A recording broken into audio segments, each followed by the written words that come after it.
Bueno, primero que todo, muy buenas tardes para todos. Eh, Me presento, mi nombre es Alexandra Muñoz, soy estudiante de la licenciatura en Español y Literatura en la Universidad Tecnológica de Pereira, y para la clase de seminario de pragmática de la lengua estaré realizando un análisis, como lo indica el nombre de las diapositivas, un análisis sobre la funcionalidad poética de la anáfora y la catáfora en la pauta publicitaria.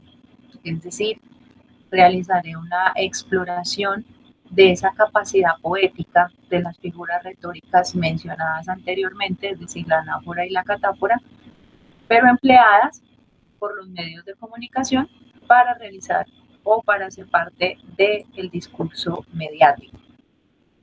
Lo primero para abordar aquí respecto al discurso mediático es entender un poco la idea de los juegos del lenguaje. Dice Wittgenstein, que es un filósofo muy reconocido, él fue el pionero, el creador de este término, los juegos del lenguaje, y básicamente, como para contextualizarnos un poco, según Wittgenstein, en un juego del lenguaje, una frase representa una acción comparable a otra frase en un juego similar, pero que perdería todo su sentido fuera de ese entorno. De ese modo, las diferentes situaciones en una partida determinan qué movimientos son justos, posibles o necesarios, hablando pues del juego del lenguaje. La función entonces del juego del lenguaje no es otro que el significado de la frase, porque el sentido no aparece sino en un contexto concreto, es decir, no se aprende el sentido de las palabras que se utilizan, aprendiendo los conceptos que las definen, sino a través de la práctica del lenguaje, es decir, en un juego y error, en un adiestramiento, en los múltiples juegos que se establecen a diario en la comunicación. Ahora bien, la importancia de entender que el mundo en el que vivimos se construye constantemente a través de los juegos del lenguaje es ser consciente de lo vulnerables que son las reglas que se establecen en los diversos juegos discursivos y que pueden ser adulteradas a favor de unos pocos para mantener vigente la estructura social de clases en la que solo algunos se benefician. Al entender esta capacidad ilimitada que tiene el lenguaje para configurar el mundo, bien lo dice Heidegger, el lenguaje es la casa del ser y allí habita el hombre, es posible discernir el afán de algunos en manipular ese proceso de apalabramiento, ¿verdad? Del entorno cultural de cada individuo. Resultado de estas libertades son los mass media, que son estos medios especializados en propagar mensajes masivos que manipulan la información impartida, permitiendo que unos discursos sean aceptables o aceptados en la sociedad y otros no. Dicho condicionamiento se hace evidente desde hace mucho tiempo, ¿verdad? Pero para darle un sustento teórico, hablaremos entonces del escritor francés Sylvain Timsit, perdón, quien formuló en el año 2002 las 10 estrategias de manipulación mediática de las que se valen los poderes políticos y económicos para controlar de forma masiva a los ciudadanos.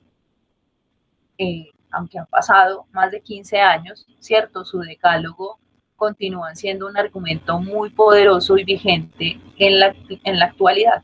Es más, es considerado como un ranking de maniobras de manipulación de masas, cuyo propósito, según el autor, Timsit, es fomentar individuos dóciles, sumisos y obedientes, haciendo emerger el capitalismo, el neocapitalismo, perdón, y la desigualdad. Esta publicación de Timsit en 2002 se hizo viral en minutos, sobre todo porque su autoría fue atribuida erróneamente al literato estadounidense Noam Chomsky. Aunque es cierto que existen ciertos atisbos del pensamiento de Chomsky en sus enunciados, sobre todo en lo relativo al análisis crítico del rol de los mass media en la sociedad. Recordemos que los mass media pues, son estos medios masivos de comunicación. Dice Chomsky, en un estado totalitario no importa lo que la gente piensa, puesto que el gobierno puede controlarla por la fuerza empleando porras. Pero cuando no se puede controlar a la gente por la fuerza, uno tiene que controlar lo que la gente piensa. Y el medio típico para hacerlo es mediante la propaganda. Entonces, para hablar resumidamente, como lo vemos allí en las diapositivas, podemos ver que hay dos propuestas, la que les estoy hablando de las 10 estrategias de manipulación mediática y los 11 principios de la propaganda nazi. Entonces, para citar solo algunos de esas 10 estrategias de manipulación mediática, porque pues este no es el tema principal, ¿verdad? Entonces hablamos de la estrategia de la distracción, que consiste en desviar la atención del público de los asuntos realmente importantes. Otro es la triada problema, reacción, solución, o crear problemas para después ofrecer soluciones. Y también está la estrategia de la gradualidad, que lo que busca es manipular a la ciudadanía hasta el punto de permitir que decisiones socialmente injustas sean aceptadas en la comunidad. Y bueno, son una de las tantas, ¿verdad?, de las 10 propuestas. Sin embargo, aunque este decálogo de estrategias de manipulación mediática de Timsit es uno de los más empleados actualmente para estudiar este tema del sistema de poderes, se hace necesario mencionar también al padre de la propaganda nazi. Allí en la época en la que Alemania invadió a Polonia en 1939.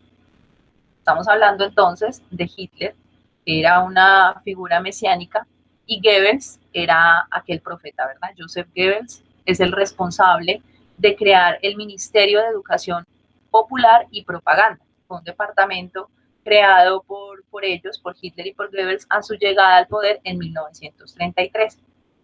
Este señor Goebbels había sido el director de las comunicaciones del partido nazi y el gran arquitecto de la ascensión de Hitler al poder. Una vez en el gobierno y con las manos libres para monopolizar, ¿verdad?, este aparato mediático estatal, Goebbels prohíbe todas las publicaciones y medios de comunicación que estén fuera de su control y orquesta un sistema de consignas para ser transmitidas mediante un poder centralizado en el cine, la radio, el teatro, la literatura y la prensa, donde se encargó a través de estos medios también de promocionar o de hacer públicos los avisos del gobierno. De estos 11 principios de la propaganda nazi, les citaré algunos, como el principio de simplificación y del enemigo único, que trata de adoptar una única idea, un único símbolo, para individualizar al adversario en un único enemigo. También está el principio del método del contagio, que se trata de reunir diversos adversarios en una sola categoría o en un solo individuo, para que los adversarios se constituyan en una suma individualizada. Y también está el principio de la transposición, que es cargar sobre el adversario los errores propios o los defectos propios, respondiendo al ataque con el ataque. En pocas palabras, si no puedes negar las malas noticias, inventa otras que las distraigan. Y bueno, de ahí siguen los 11 principios de Goebbels, pero como les comentaba, pues no es el tema principal, ¿verdad?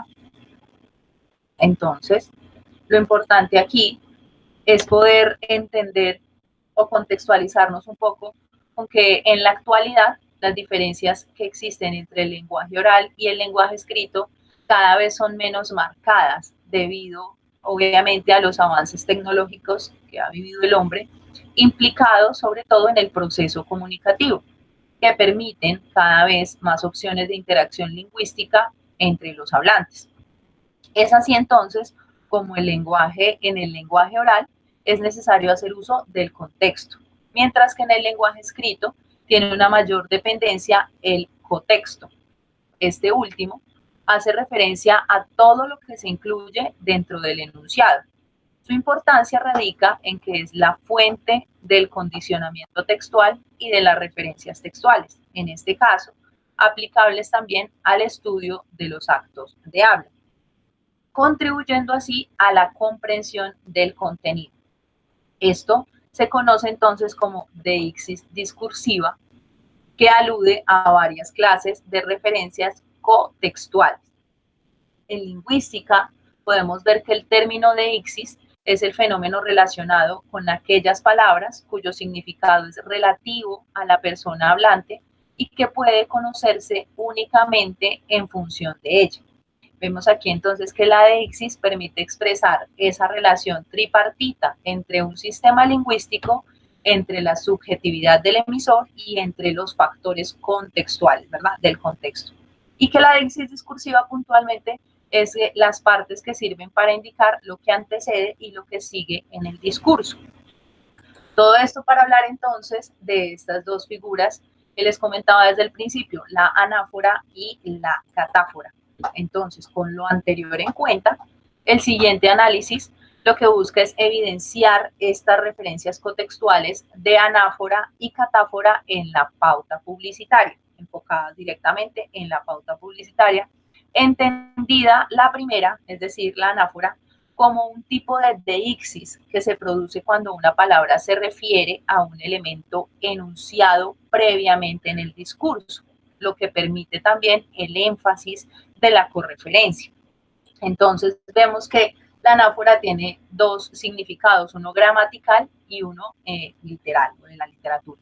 Entonces vemos que gramaticalmente la anáfora hace referencia a un término o a una parte anterior al discurso. Como les decía, los pronombres, los adverbios y los verbios son frecuentemente anáforas que evitan esa repetición de las palabras. Básicamente, la función de la anáfora es hacer esa deixis, permitir que haya más fluidez en el lenguaje y que yo no tenga que estar repitiendo una y otra vez dichas palabras en un discurso o en un juego del lenguaje, como lo hablábamos, ¿verdad?, específico.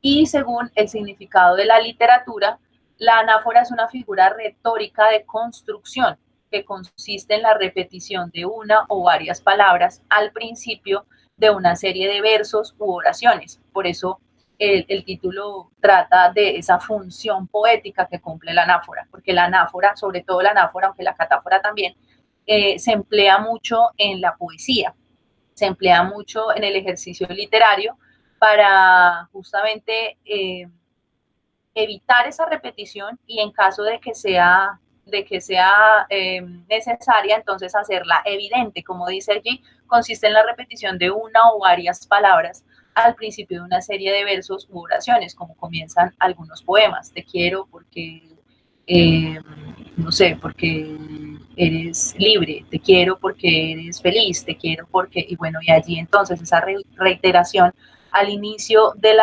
verso o de la frase es la anáfora, ¿verdad? Y entonces, hablando de la catáfora, que sería la segunda, es este tipo de deixis discursiva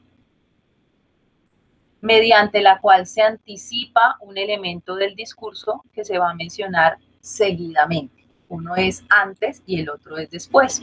La catáfora entonces tiene un significado, según la literatura, que nos dice que es la anticipación de lo que va a venir en el discurso realizado por una palabra, generalmente un demostrativo. En esto, lo que ahora diré, es prueba de su inocencia. Esto actúa como catáfora. Ese es el ejemplo. En esto, lo que ahora diré, es prueba de su inocencia. La catáfora es esto, ¿verdad? Bueno, entonces, todo esto para decir que las diferencias, dicho análisis, bueno, estos rasgos, tanto de anáfora como catáfora, serán estudiados en este análisis que va a ser realizado sobre un anuncio publicitario de caramelos de marca Tic Tac. Es un video publicado en el 2015 y lo que podemos ver aquí en el discurso comercial es que el discurso comercial, este que vamos a ver de los caramelos Tic Tac, se nutre de los adjetivos que se convierten en anáforas y catáforas según la intención que se busque resaltar en el producto. Entonces, a continuación, el video no dura sino 30 segundos. ¿Has probado los nuevos caramelos Tic Tac? Hay mucho más de lo que esperas, porque Tic Tac es pequeño, pequeño y dulce, dulce y fresco, fresco y fuerte, fuerte y mentolado, mentolado y afrutado, afrutado y divertido, con un sabor único. Tic Tac. Refresca en un tic, sorprende en un tac. Bueno, entonces, ¿cómo podemos evidenciar allí? Como les decía, estos adjetivos que califican, ¿verdad?, al producto que es el caramelo Tic Tac, se van convirtiendo a medida que se nutre el discurso en anáforas y catáforas o catáforas según sea la ocasión, ¿verdad? Entonces, dice que el caramelo es pequeño, que es pequeño pero es fuerte, que es fuerte pero frutal, y bueno, y así se va. De la anáfora se va convirtiendo en catáfora y va nutriendo el discurso de finalmente el producto que es un caramelo, ¿verdad? Si bien lo que les comentaba al principio respecto a los principios de manipulación mediática no se evidencian tan fuerte en un comercial sobre un producto, sobre un caramelo, pues sí consideré necesario contextualizar o entender cuál es el papel del lenguaje, cuál es el papel de los juegos del lenguaje, como nos enseñaba Wittgenstein, en la sociedad, en la comunidad, en la cultura, y cómo esto es manipulado por los hilos del poder, ¿verdad? Por las entidades o las personas que pueden acceder a esa información y manipularla a favor o en contra de lo que les parezca más conveniente. Entonces, bueno, eso sería todo por este momento. Agradecerles su tiempo, su atención y bueno, nos estaremos hablando en una próxima ocasión. Feliz tarde para todos.